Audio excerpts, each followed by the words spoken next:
Si est un mystère qui tarde à être résolu et qui empoisonne la vie de tout un village.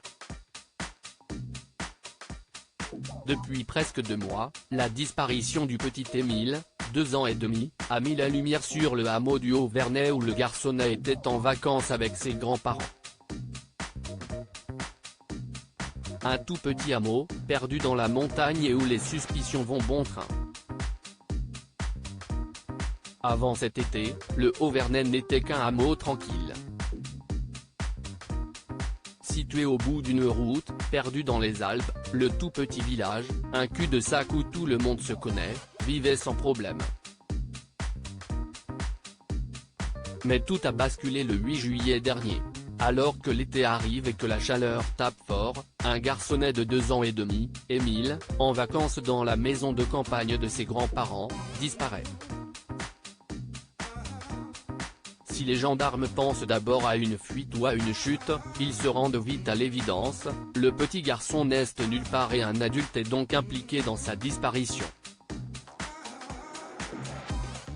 Mais qui ?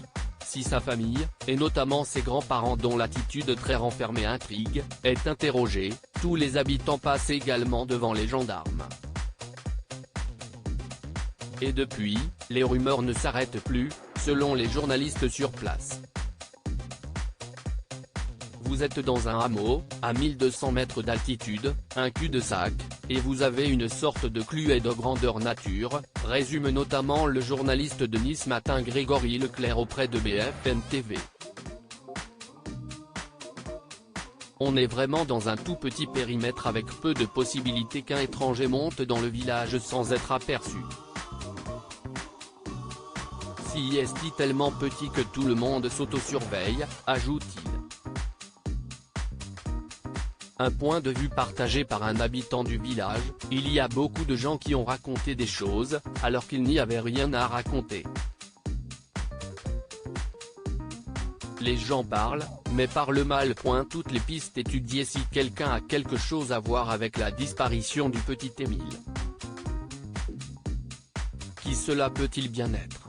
Alors que le maire, François Balic, parlait ces derniers jours d'une personne machiavélique, certains habitants confiaient il y a peu avoir gardé leur ticket de carte bleue pour avoir un alibi en cas de mise en cause. Toutefois, l'enquête n'avance pas pour le moment, malgré les recherches dans tous les sens. Les habitants, en effet, avaient tous été interrogés. Toutes les maisons avaient été fouillées, et le bornage téléphonique étudié. Alors, où est la vérité ? Les gendarmes, qui enquêtent désormais pour enlèvement, arrestation, détention et séquestration de mineurs, se sont également intéressés à la famille du petit garçon, à ses grands-parents, qui semblent pouvoir se montrer très sévères avec leurs 10 enfants, à ses parents, jeunes mais engagés politiquement sur des listes d'extrême droite, et à toute la famille, particulièrement tournée vers la religion. Sans que rien n'ait attiré leur attention. Alors, comment trouver la vérité ? Pour l'instant, le mystère reste entier.